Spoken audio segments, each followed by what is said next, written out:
Okay, hi, and welcome to the First News website. My name is Henry Winkler, and I stand here as a dad, as a husband, as an actor, producer, director. I write children's books. We have 3 children, and I have 2 dogs. And I am in the bottom 3% in America academically. So what that shows me is that if you have a dream and you keep your eye on the dream, there is no reason why you cannot live your dream. So these are the books that I write with my partner, Lynn Oliver. They're called Hank Zipser, the World's Greatest Underachiever. And they're funny. And they're the story of my life as a dyslexic in the 4th and 5th grade. So the emotion, the frustration, the trying to figure it out is all real. The humor is exaggerated. I never actually flooded my classroom. But I'm very proud of these books. And the first 6 will be published here in England starting in June. They're called Hank Zipser, the World's Greatest Underachiever.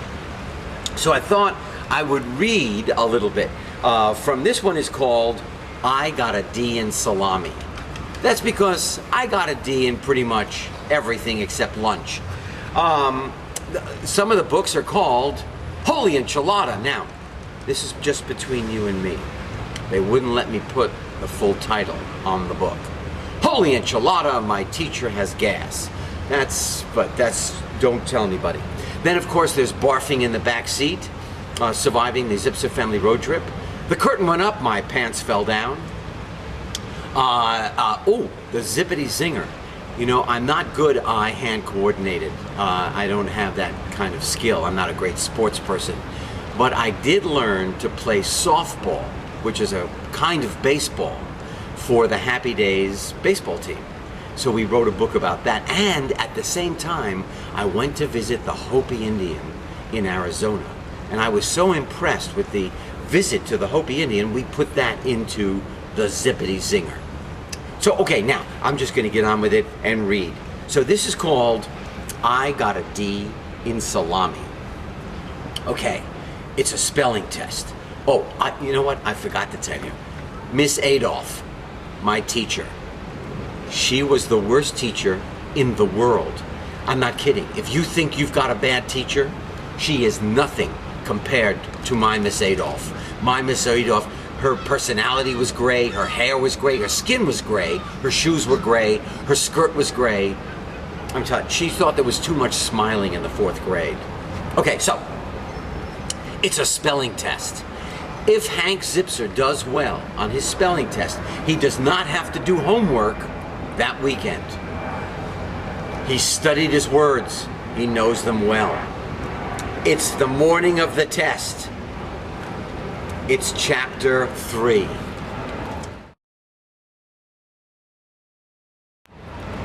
Miss Adolph must have called my name, but I was concentrating so hard I didn't hear her at first.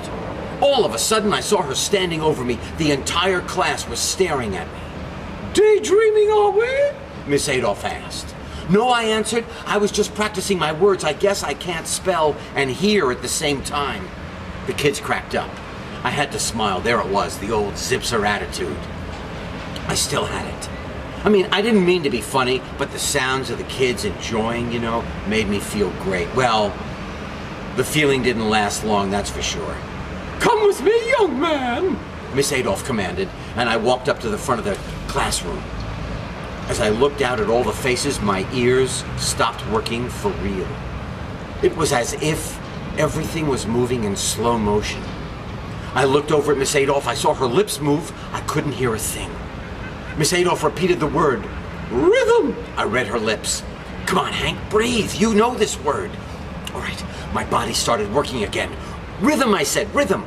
R-H-Y-T-H-M, rhythm. Without even realizing it, I high-fived myself. The class laughed. Quiet. This is not a laughing matter. Well, all right, Mr. Comedian, Miss Adolph said. Try, receive. All right, R-E-C. I paused. So far, so good. Then, my mind went totally blank. R-E-C what? I know there's an E, I know there's an I, but which comes first? What's the... Oh no! What's the word? I forgot the word! What word was I... How could I be so stupid? Breathe, Hank. Breathe. I'm breathing. I'm just not remembering. Well, Henry, there's more to the word receive than R-E-C. Miss Adolph said, thank goodness. Now at least I knew the word. Okay, receive. I know this. Don't tell me. Trust me, I won't. She shouted back. R-E-C-I-E-V-E. Receive. Please, please let that be right. I thought you said you knew it. Well, you know what? Can you give me one more chance? All right. Try neighbor. Neighbor, I said. Okay. N-A. N-A.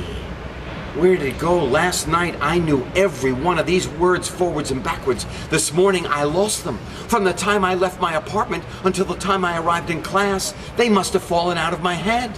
Maybe I lost them on the street, in the hallway, in the stairwell going up to the classroom. I started to bang my forehead. What are you doing, Henry? Well, you see, I think that the words are trying to hold on to the inside of my head, and I'm just trying to knock them into my mouth. The class laughed again. This time, I was not trying to be funny. Try separate. Do I have to? Try separate now. Well, I know it starts with an S. You're going to the principal's office. Principal Love is very short and is bald, and he has a mole on his cheek that looks like the Statue of Liberty without the torch. And every time he yells at me, it looks like the mole is doing the hula. I'm going to count to 3, Henry. No, please, don't count to 3. I know this. Just give me one more chance. 1. No, you know, I'm like an old car. My brain is like an old car. You have to give it a little gas. Just give me another chance. You believe in second chance. 2. Oh, please, don't say 3. Miss Adolph, please don't. 3. She said 3. I can't believe she said 3. So, that gives you a sense of Hank. He's funny, he's resourceful, he's very dyslexic. You know that 1 out of 5 kids in the world has some sort of learning challenge? And here's what I want you to know. This is really important. It does not matter how you learn. It doesn't matter whether you learn quickly or slowly. How you learn has no correlation to how brilliant you are. You have greatness in you. Every one of you who can hear me and see me right now, you have greatness in you. Your job is to figure out what your gift is, dig it out, and give it to the world as a gift. I'm not kidding.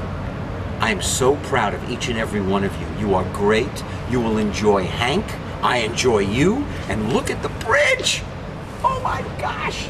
It's one of the oldest bridges in the whole universe, right here in your country, in your city. I myself am impressed.